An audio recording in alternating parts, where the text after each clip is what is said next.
നമ്മളിപ്പോൾ പോകുന്നത് പള്ളാത്തുരുത്തി പാലത്തിൻ്റെ മുകളിൽ കൂടിയാണ്. ഈ മനോഹരമായ ഒരു എലിവേഷൻ കണ്ടോ? ഇത് വെച്ചിരിക്കുന്നത് പാലത്തിൻ്റെ ആ ഒരു സ്ട്രെങ്ത് കൂട്ടാനാണെന്നാണ് ഇവിടെ ഉള്ളവർ പറഞ്ഞത്. ഞങ്ങളിപ്പോൾ ആലപ്പുഴയ്ക്ക് പോവാണ്. സത്യം പറഞ്ഞാൽ ആലപ്പുഴയ്ക്ക് പോകുന്നത് വല്യച്ഛനെ പിക്ക് ചെയ്യാൻ വേണ്ടി പോവാണ്. അപ്പം വല്യച്ഛനൊരു സർപ്രൈസ് ആയിക്കോട്ടെ എന്ന് വിചാരിച്ചു. ഞങ്ങളുടെ ഈ പ്രാവശ്യത്തെ വരവ് അപ്പം വല്യച്ഛൻ അറിഞ്ഞിട്ടില്ല ഞങ്ങൾ വന്ന കാര്യം.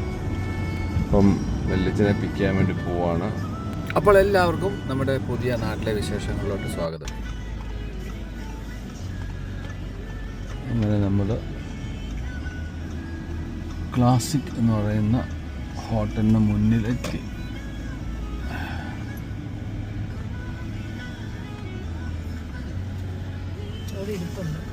നമുക്ക് അങ്ങോട്ട് ചെല്ലാം.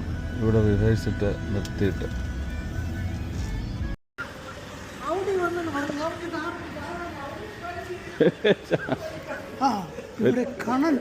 സൗദി അറേബ്യയിൽ നിന്ന് വന്നിരിക്കുന്ന കാണാൻ. അതെ,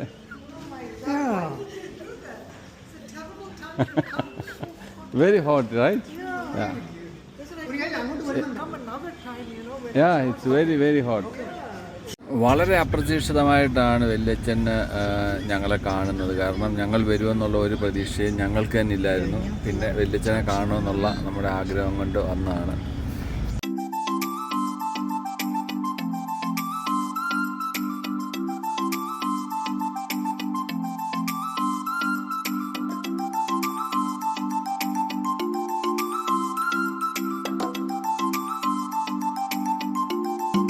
അങ്ങനെ നമ്മൾ വല്യച്ഛനെ കൊണ്ട് ഇവിടെ എത്തി. ഇപ്പോൾ വല്യച്ഛനുണ്ട് ഇവിടെ.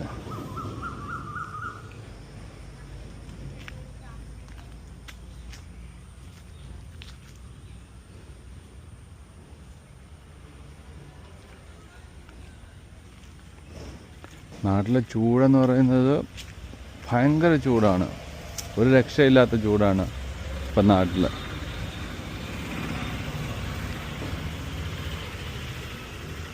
വല്യച്ഛൻ്റെ ഒരാഴ്ചത്തെ വെക്കേഷൻ കഴിഞ്ഞ് ഇന്ന് വല്യച്ഛൻ തിരികെ പോവുകയാണ് അമേരിക്കയ്ക്ക്.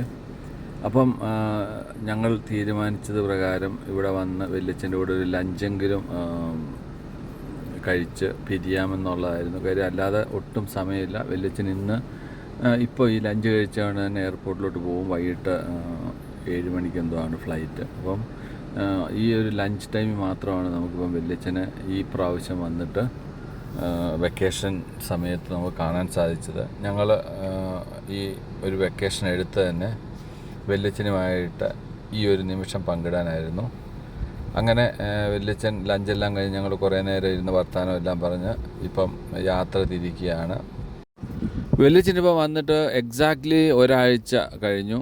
7 ദിവസത്തെ ചെറിയ വെക്കേഷനാണ് വല്യച്ഛൻ. 7 ദിവസമേ ഉള്ളായിരുന്നു വല്യച്ഛൻ്റെത്. ഞങ്ങൾ ആദ്യം മുതലേ വിചാരിച്ചായിരുന്നു തുടക്കത്തിലേ വരണമെന്ന്. പക്ഷേ ഇപ്പം മിഡിൽ ഈസ്റ്റിൽ നിന്ന് ഇങ്ങോട്ട് വരാനുള്ള ടിക്കറ്റ് ഫെയറൊക്കെ ഭയങ്കരമായിട്ട് ഹൈ ആയതുകൊണ്ട് കുറേ നോക്കി. അതിനുശേഷം ഒരു അഫോർഡബിൾ പ്രൈസിൽ നമുക്ക് ഗൾഫ് എയർ കിട്ടിയപ്പോഴാണ് നമ്മൾ ഇങ്ങോട്ട് പോകുന്നത്. ഇപ്പം വല്യച്ഛനെ വിടാൻ വേണ്ടി അച്ഛനും അമ്മയും കൂടെ എയർപോർട്ടിലോട്ട് പോകുന്നുണ്ട്. ഞങ്ങൾ ഇന്ന് തന്നെ രാവിലെ വന്നതുകൊണ്ട് ഞങ്ങൾ തിരികെ ഇപ്പം എയർപോർട്ടിലോട്ട് തിരികെ പോകുന്നില്ല. വല്യച്ഛനെ വിടാൻ ഞങ്ങൾ റെസ്റ്റ് എടുക്കുകയാണ്. കാരണം ഉറങ്ങിയിട്ടില്ല. അപ്പോൾ അവർ വല്യച്ഛനെ വിടാൻ വേണ്ടി ഇപ്പം ഇറങ്ങി. അങ്ങനെ നമ്മൾ വെക്കേഷൻ വന്ന ആദ്യ ദിവസത്തെ രാത്രി തന്നെ രഞ്ജുവും കുട്ടികളും എല്ലാം വീട്ടിൽ വന്നിരുന്നു. അപ്പം അവരുമായിട്ടൊരു ഡിന്നർ കഴിക്കാൻ വേണ്ടി നമ്മൾ ആലപ്പുഴയ്ക്ക് പോവുകയാണ്. ദാണ്ട് ഇവരെല്ലാം ഉണ്ട് വണ്ടിയിൽ. വണ്ടി ഓടിക്കുന്നത് വിച്ചുവാണ്. നമ്മളിപ്പം ഏത് റെസ്റ്റോറൻറ്റിൽ പോകണമെന്ന് ഇങ്ങനെ ഒരു കൺഫ്യൂഷനിലാണ്. ഇപ്പം എന്തായാലും വിച്ചു ഏതായാലും ഒരു റെസ്റ്റോറൻറ്റ് കണ്ടുപിടിച്ചിട്ടുണ്ട്. അങ്ങോട്ടാണ് പോകുന്നത്.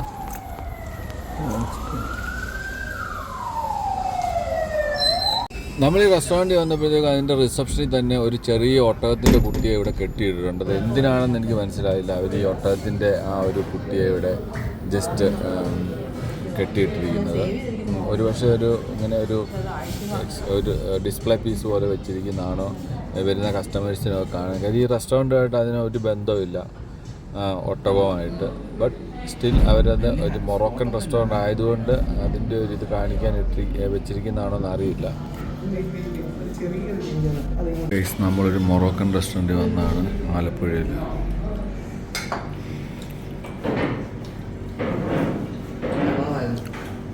അങ്ങനെ ആലപ്പുഴയിൽ നിന്ന് ആ മൊറോക്കൻ റെസ്റ്റോറൻറ്റിൽ നിന്ന് ഫുഡെല്ലാം കഴിച്ചിട്ട് നമ്മൾ നേരെ തിരികെ ഇപ്പം വീട്ടിലോട്ട് ഡ്രൈവ് ചെയ്യുവാണ്.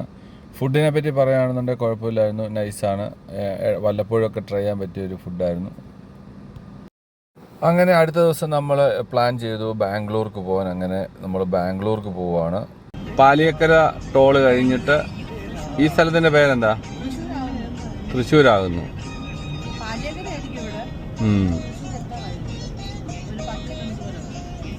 ഇവിടെ 80 കിലോമീറ്റർ സ്പീഡല്ലേ? അമ്മയും അച്ഛനും കുഞ്ഞുണ്ണിയും പിന്നെ ഞങ്ങളും, അങ്ങനെ 5 പേരാണ് പോകുന്നത്. അങ്ങനെ നമ്മൾ കുതിരാനിലോട്ട് കയറാൻ പോകുന്നു.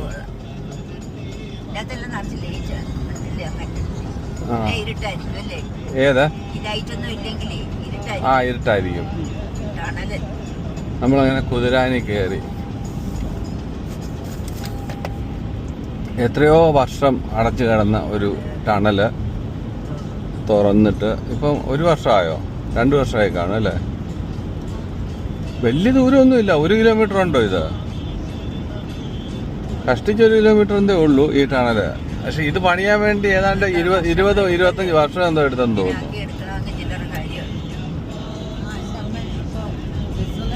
നമ്മൾ യൂറോപ്പിലോട്ട് പോയി കഴിഞ്ഞാൽ ഉണ്ടല്ലോ, ചില ടണലൊക്കെ എന്ന് പറഞ്ഞാൽ 4 രാജ്യത്തോട്ടൊക്കെയാണ് പോകുന്നത്. അത് വെച്ച് നോക്കുമ്പോൾ നമ്മൾ എന്ത് പുറകിലാണ്.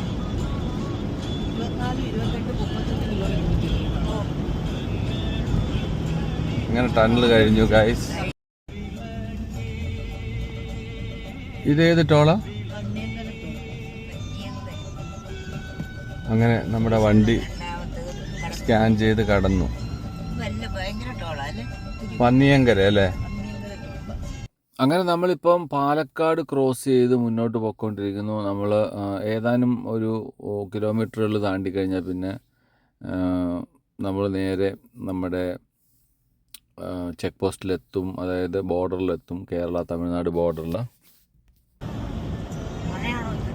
മഴയുടെ ആണോ?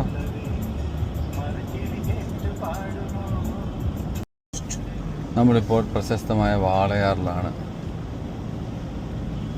ഇപ്പോൾ ഉള്ളത്. ഓ, ഈ ചെക്ക് പോസ്റ്റൊക്കെ എന്തായിരുന്നു അല്ലേ? GST വന്നതോടുകൂടി ഇതേ ചെക്ക് പോസ്റ്റൊക്കെ ഉണങ്ങി കിടക്കുന്നുണ്ടോ? ചെക്ക് പോസ്റ്റ് ഇല്ല. RTIയുടെ ഒരു ഓഫീസായിരുന്നു അത്. GST വന്നപ്പോഴത്തേക്കും പ്രത്യേകിച്ച് ഇവിടെ ചെയ്യാനില്ല. പക്ഷെ പിന്നെ അവർക്ക് എടുക്കാനുള്ള എന്നാന്ന് വെച്ചാൽ ഇവർക്ക് അളവിൽ കൂടുതൽ സാധനം ലോഡ് ചെയ്ത് പോകുന്നുണ്ടോ, അങ്ങനെയൊക്കെ കുറെ ഇത്. ഫസാദ് നല്ല വണ്ടിയല്ലേ?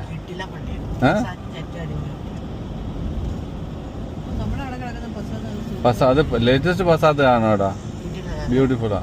അങ്ങനെ നമ്മൾ കേരള ബോർഡറിൽ നിന്ന് തമിഴ്നാട്ടിലോട്ട് കയറുകയാണ്. ഇതാണ് തമിഴ്നാട്. നമ്മൾ തമിഴ്നാട്ടിൽ കയറി, കേരളം ക്രോസ് ചെയ്തു. ഇപ്പോൾ സമയം 9:45. നമ്മൾ അങ്ങനെ സേലത്തിലോട്ട് അടുത്തുകൊണ്ടിരിക്കുന്നു. ഒരു 70 കിലോമീറ്റർ സേലം.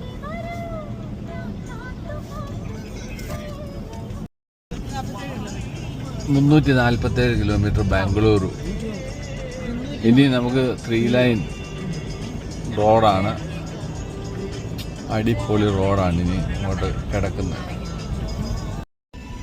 നമ്മളങ്ങനെ ചെങ്കാപ്പള്ളി ടോളിലെത്തി, തമിഴ്നാട്ടിൽ. അടിപൊളി ടോൾ പ്ലാസ.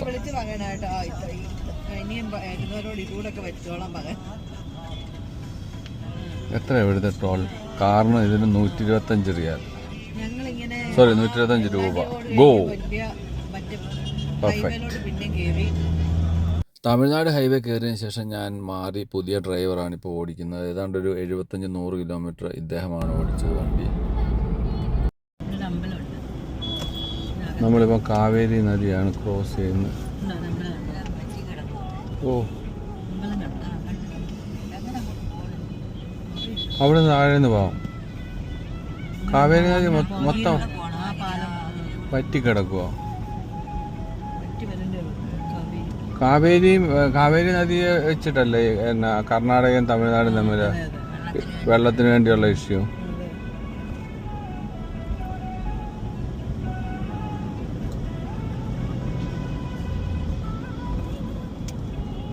ചൂടായിട്ടാണ് വെള്ളമെല്ലാം വറ്റിക്കിടക്കുന്നത് കാവേരിയിൽ.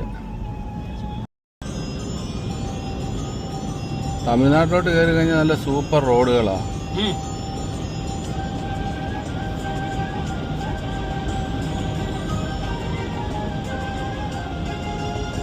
100-120 കിലോമീറ്റർ സ്പീഡിൽ വളരെ ഈസി ആയിട്ട് പോകാം.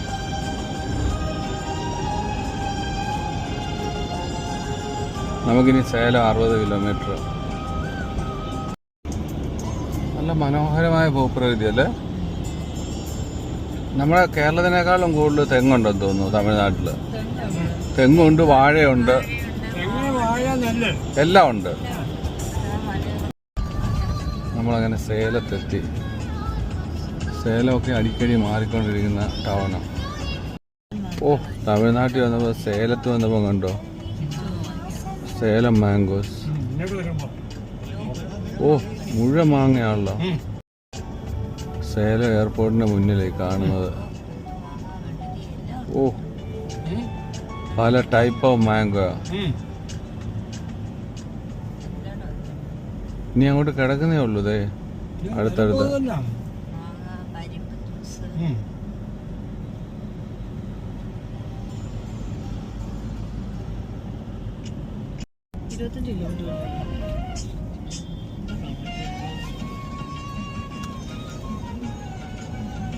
ഇവിടെ നല്ല പണി നടക്കുന്നുണ്ട്. ധർമ്മപുരിക്ക് എനിക്ക് വന്ന 30 കിലോമീറ്റർ ആണെന്ന് തോന്നുന്നു. ഇല്ല, നമ്മളിപ്പം ധർമ്മപുരിക്കടുത്താണ് എത്തിയിരിക്കുന്നത്. ഹൈവേയുടെ വർക്കൊക്കെ നടന്നുകൊണ്ടിരിക്കുന്നു. ഇതൊക്കെ വർക്ക് കഴിയുമ്പോഴത്തേക്കുണ്ടല്ലോ ബാംഗ്ലൂർ നമുക്ക് എറണാകുളത്തു നിന്നൊരു 6 hours എത്താൻ പറ്റുമെങ്കിൽ ഇത് 7 hours സ്ട്രൈറ്റ്. സൂപ്പർ റോഡാണ്. ഇതാ ഇവിടെ കണ്ടോ, ഇവിടെ മുഴുവൻ വലിയ വലിയ ബ്രിഡ്ജസ് വന്നുകൊണ്ടിരിക്കുക, ഫ്ലൈ ഓവേഴ്സ്. ഓ, കേരളത്തെക്കാളും അടിപൊളി റോഡ് ഹൈവേ തമിഴ്നാട്.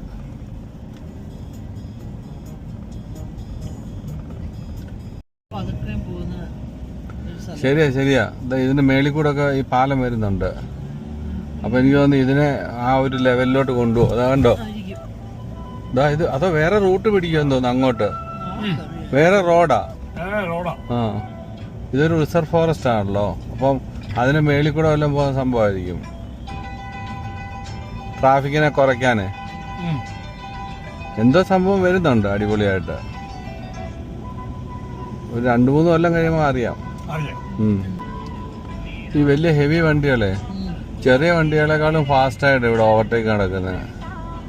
ഒരു സ്വല്പ സ്ഥലം കിട്ടി അവരിടിച്ച് കയറ്റും അതിനകത്ത്.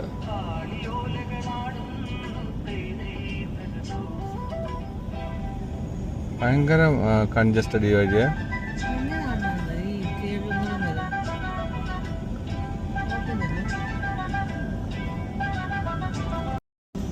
നമുക്ക് അടുത്ത ടോള് വരുന്നുണ്ട്. ഈ റൈറ്റ് സൈഡിൽ കണ്ടോ കാറ്റാടി മരം, അതിൻ്റെ എതളുകളായി കിടക്കുന്ന 2 സൈഡിലും. നമ്മളെപ്പം ബാംഗ്ലൂരിലോട്ട് വന്നാൽ ഇത് കാണാം. ഈ നീണ്ടു കിടക്കുന്നത് എന്താ വലുപ്പോ, ഭയങ്കര വലുത്. ഇതുകൊണ്ട് അടുത്ത് കിടക്കുന്നു ഇവിടെ.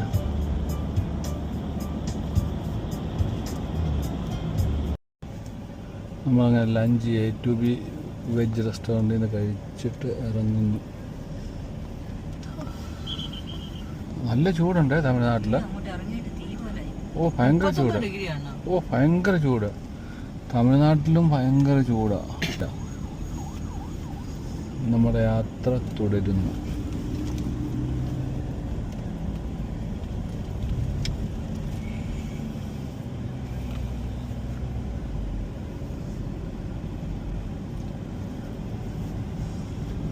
ഇനി നമ്മൾ പോകാൻ എത്തിപ്പെടാൻ പോകുന്ന സ്ഥലം കൃഷ്ണഗിരി എന്ന് പറഞ്ഞ സ്ഥലത്തോട്ടാണ് നമ്മളിപ്പോൾ പോകാൻ പോകുന്നത്. കൃഷ്ണഗിരി.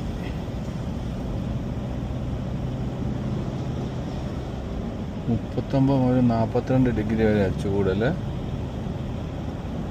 കേരളത്തിനേക്കാളും ചൂട്. വെളിയിലോട്ട് ഇറങ്ങിയപ്പോഴാണ് സംഭവം മനസ്സിലാകുന്നത്. വണ്ടിക്കുള്ളിലിരിക്കുമ്പോൾ അറിയില്ല. ഡീസൽ ഫുൾ ടാങ്ക് അടിച്ചോ? നീ അപ്പോൾ ഉറക്കമായിരുന്നു. ഇപ്പം നമ്മൾ ഹൊസൂരിൽ വരുമ്പോൾ ഒരു ഭയങ്കര റേഡി ഇപ്പം നടന്നാന്ന് തോന്നുന്നു കേട്ടോ. ഒരു വെജിറ്റബിൾ സംഭവങ്ങളെല്ലാം കൂടെ മറിഞ്ഞ് പച്ചക്കറി വണ്ടിയാണ്.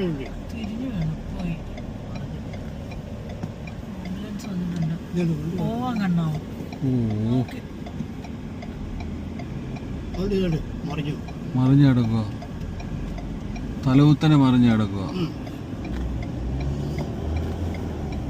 അവിടെ എല്ലാം ബ്ലോക്കായി.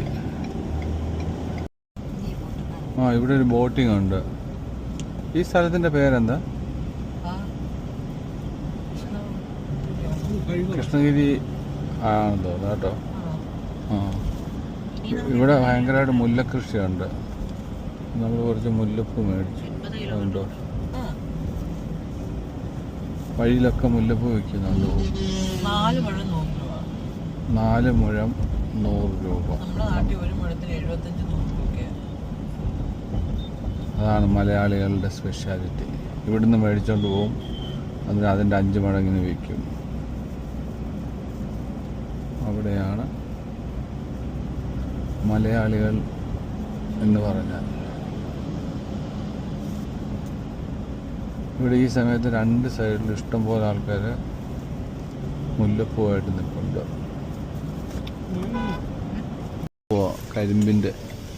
കരിമ്പല്ലേ? എന്താ പനയുടെ അല്ലേ?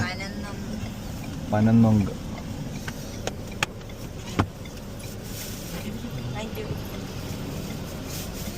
പനന്നൊങ്ക്. ഓക്കെ. ഇത് കൃഷ്ണഗിരി. അതെ അതെ, പ്രത്യേകിച്ച് നീയൊക്കെ പോകുമ്പോൾ. നമ്മൾ ഹൈവേ കൂടെ ഒക്കെ പോകുമ്പോഴത്തേക്കും ചില വണ്ടികളുടെ പോക്കൊക്കെ ഉണ്ട്, ഞാൻ ശരിക്കും ഞെട്ടിപ്പോകും. കാര്യം അത്രയും ഡേഞ്ചറസ് ആയിട്ടാണ് ചിലരൊക്കെ ഡ്രൈവ് ചെയ്യുന്നത്. എനിക്കറിയില്ല ഇത് സഹ്യപർവ്വതമാണെന്ന് ഇവർ പറയുന്നത്. ഇനി സഹ്യപർവ്വതമാണോ നിങ്ങൾ പറയുക ഇത് കണ്ടിട്ട്? പക്ഷെ മോള് പറയുന്നത് അത് സഹ്യപർവ്വതമാണെന്ന്. ഹിസ്റ്ററി പഠിച്ച ആളല്ലേ. ആ, അങ്ങനെ പറഞ്ഞിട്ട് കാര്യമില്ല. ബോംബെ വരെ ഉണ്ട്. ഓക്കെ, ഇപ്പോൾ ഉറപ്പിച്ചു ഒരു തരം സഹ്യപർവ്വതം. വേറെ ചോദ്യമില്ല. നമ്മൾ ഓൾമോസ്റ്റ് ചന്താപുര എത്താറാവുന്നു. എത്ര കിലോമീറ്റർ ഉണ്ട്? 45 കിലോമീറ്റർ ഒക്കെ ഇല്ലടാ. ഇനിയോ? എങ്ങോട്ട്? ഹൊസൂറിനില്ലായിരിക്കും. ഹൊസൂറിനൊരു നമ്മുടെ ഫ്ലാറ്റിലോട്ട് 45 ഉള്ളൂ. ഹോൾ ഫ്ലാറ്റിലോട്ട് 45. ഇപ്പോൾ ഒരു 20 കിലോമീറ്ററിലാവും.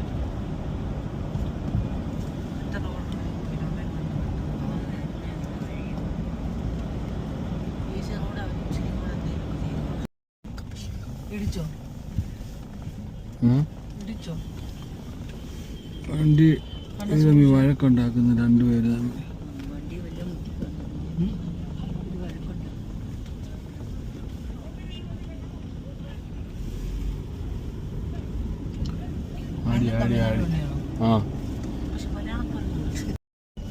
നമ്മളങ്ങനെ ഹൊസൂർ ഇന്നർ റോഡിലെത്തി.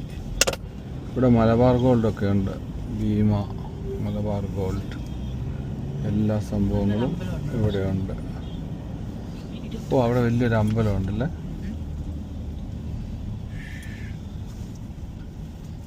അമ്പലത്തിൻ്റെ ഗോപുരം ഇവിടെ നിന്ന് കാണാം.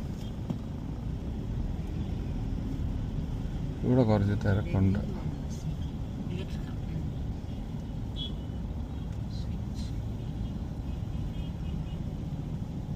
നമ്മളങ്ങനെ കർണാടക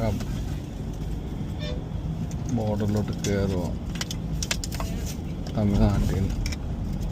ഇപ്പോൾ കർണാടകത്തിലായി ടോൾ നമ്മൾ കൊടുക്കാൻ പോകുന്നത്.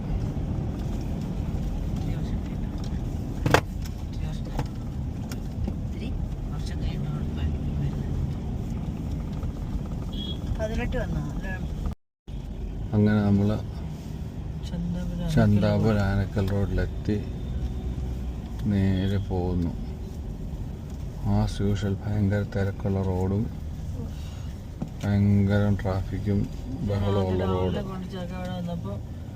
ഒരു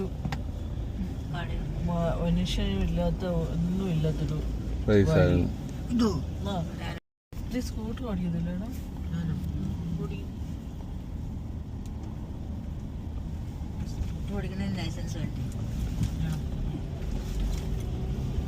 അങ്ങനെ നാട്ടിൽ നിന്നൊരു 8-നും 10-നും ഇടയ്ക്ക് മണിക്കൂറിലുള്ള യാത്രയിൽ റോഡ് ട്രിപ്പിൽ നമ്മൾ നേരെ ഇപ്പോൾ നമ്മുടെ ഫ്ലാറ്റിൻ്റെ അടുത്തോട്ട് എത്തുകയാണ്.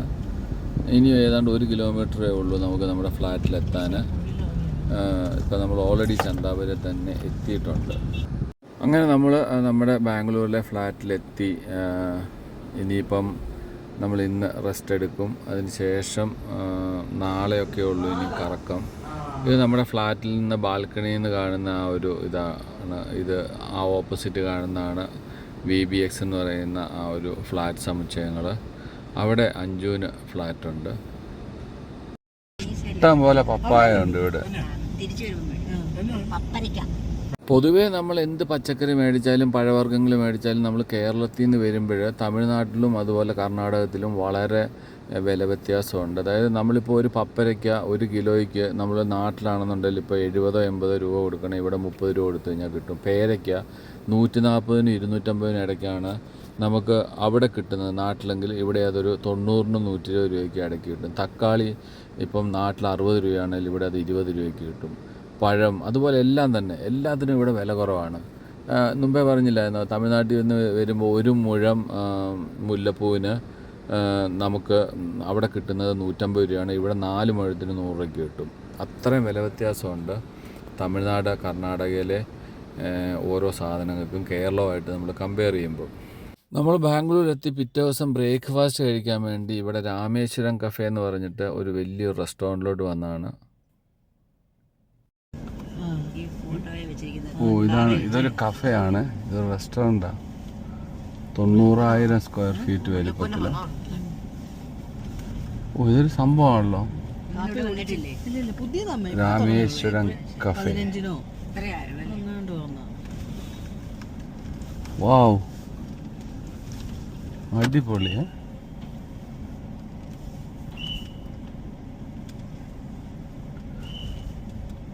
രാമേശ്വരം കഫേയുടെ പുറകു വശം, അതായത് കംഫോർട്ട് റൂമിലോട്ടൊക്കെ പോകുന്ന ആ ഒരു പാത്ത് വേ. ആൾക്കാർക്കൊക്കെ ഇവിടെ വന്നിരുന്നു ഇതിൻ്റെ തണലത്തൊക്കെ വന്നിരുന്നും കഴിക്കാം. എവിടെ വന്നിരുന്നും കഴിക്കാം. അവിടെ കൈ കഴുകുന്ന സ്ഥലമുണ്ട്. ഈ റൂട്ട് മുഴുവൻ വന്നിരുന്ന് കഴിക്കാം. അതായത് ഒരേ സമയത്ത് 2000-3000 പേരൊക്കെ വന്നിരുന്ന് കഴിച്ചാലും അതിനുള്ള സ്ഥലം ഇവിടെ ഉണ്ട്.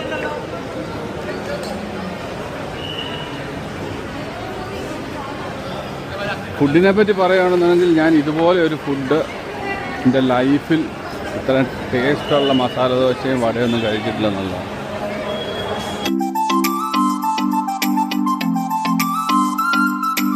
നമ്മളങ്ങനെ ഫുഡെല്ലാം കഴിച്ചു. നമ്മളൊരു 5 പേര് കഴിച്ചപ്പം ഇവിടുത്തെ ബില്ല് വന്നത് ഏതാണ്ട് 1500 രൂപ. ഇഷ്ടംപോലെ സാധനം മേടിച്ചിട്ട് 1500 രൂപയെ വന്നുള്ളൂ. അതായത് അപ്പം വലിയ എക്സ്പെൻസീവ് അല്ല എന്നാണ്. ഒരു ഫിൽറ്റർ കോഫിക്ക് 30 രൂപ. ഫിൽറ്റർ കോഫി എന്നൊക്കെ പറഞ്ഞാൽ സൂപ്പർ ഫിൽറ്റർ കോഫി. ശരിക്കും പറഞ്ഞാൽ ബാംഗ്ലൂർ വന്നു കഴിഞ്ഞാൽ ഏതൊരാളും വിസിറ്റ് ചെയ്യേണ്ട ഒരു സ്ഥലം തന്നെയാണ് ഈ രാമേശ്വരം കഫേ. 100% മാർക്ക് കൊടുക്കാം. ഹൈജീനിക്കാണ്, സ്റ്റൈൽ ഭയങ്കര അടിപൊളി. എക്യുപ്മെൻ്റ് എന്ന് പറഞ്ഞാൽ പക്ക ലേറ്റസ്റ്റ് എക്യുപ്മെൻറ്റ്സ്. ഇവിടെ പിന്നെ 2 ടൈപ്പ് ഓഫ് എക്യുപ്മെൻറ്റ്സാണ് മെയിനായിട്ട് വേണ്ടത്. ഹോസ്റ്റലിൽ കഴുകാനൊക്കെ അല്ലേ.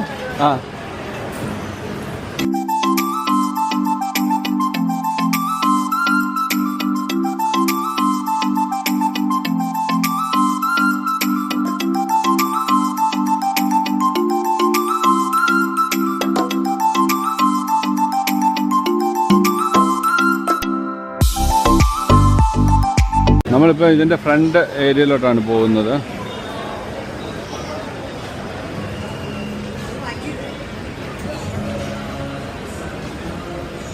ഇവിടെ ഒരു വിഘ്നേശ്വരൻ്റെ ഒരു പ്രതിമയുണ്ട്. ഇവിടെ കണ്ടോ, വിഘ്നേശ്വരൻ ഇങ്ങനെ ഫുഡൊക്കെ കഴിച്ചിട്ട് എൻജോയ് ചെയ്തിരിക്കുന്ന ഒരു പ്രതിമ. സൂപ്പർ.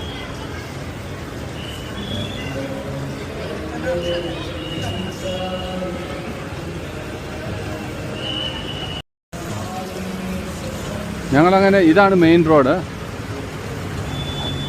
മെയിൻ ഹൈവേ ആണിത്. ഞങ്ങൾ പോയിട്ട് വരട്ടെ.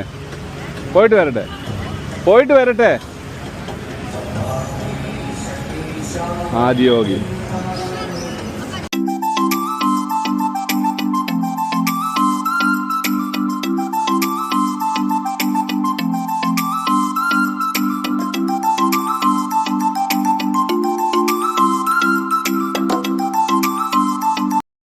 നമ്മളിനി അങ്ങനെ കാർ പാർക്കിങ്ങിലോട്ട് പോവാണ്. ഇവിടെയാണ് കോഫി ഉണ്ടാക്കുന്ന സ്ഥലം, അതുപോലെ പേസ്ട്രിയും.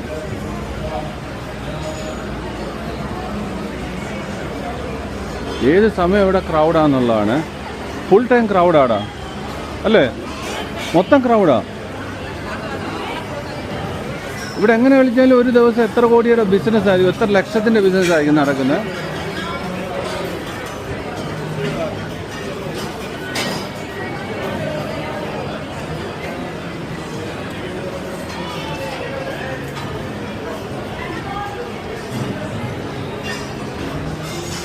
നമ്മളങ്ങനെ വണ്ടി എടുത്ത് വന്നു. എന്നിട്ട് അച്ഛനും അമ്മയായിട്ട് അവൾ വരുന്നുണ്ട്. ഇനി നേരെ പോകുന്നത് നമ്മുടെ വീട്ടിലോട്ട്. നമ്മളെല്ലാ പ്രാവശ്യം വരുമ്പോഴും ബാംഗ്ലൂരെ ക്ലൈമറ്റ് എന്ന് പറഞ്ഞാൽ നല്ല കോൾഡ് ക്ലൈമറ്റ് ആയിരിക്കും. ഇപ്രാവശ്യം പക്ഷേ വന്നപ്പോൾ നമ്മൾ കേരളത്തിലുള്ള അത്രയും ചൂടില്ലെങ്കിൽ കൂടി ബാംഗ്ലൂർ അത്യാവശ്യം നല്ല ചൂടായിരുന്നു.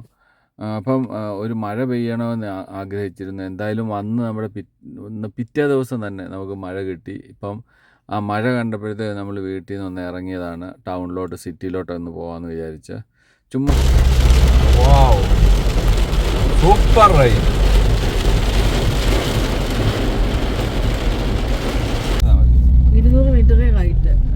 ഇത് BTM ലേഔട്ടാണ്. നമ്മളിപ്പോൾ ഇവിടെ രാത്രിയിൽ മഴ കാണാൻ വേണ്ടി വന്നതാണ്. ഇവിടുന്ന് റൈറ്റ്, ഇവിടെ 100 മീറ്റർ റൈറ്റ്. ആ സിഗ്നലിൽ നിന്നായിരിക്കും. അതെ. ഓക്കെ. മേളിൽ മെട്രോ പോകുന്നു, അതിനടിയിൽ കൂടെ കാറും ലോറിയും ഒക്കെ പോകുന്നു, ബസ് വണ്ടി പോകുന്ന റോഡ്. ടോപ്പിൽ 2 ബ്രിഡ്ജാണ് പോകുന്നത് മേളിൽ കൂടെ. ഇതാ BTM ലേഔട്ടോ. 29th മെയിൻ റോഡാണ്. നേരെ 7th മെയിൻ റോഡ്. ഇവിടെ എവിടെയോ ഒന്ന് സ്റ്റാർട്ട് ചെയ്ത്. ശരി.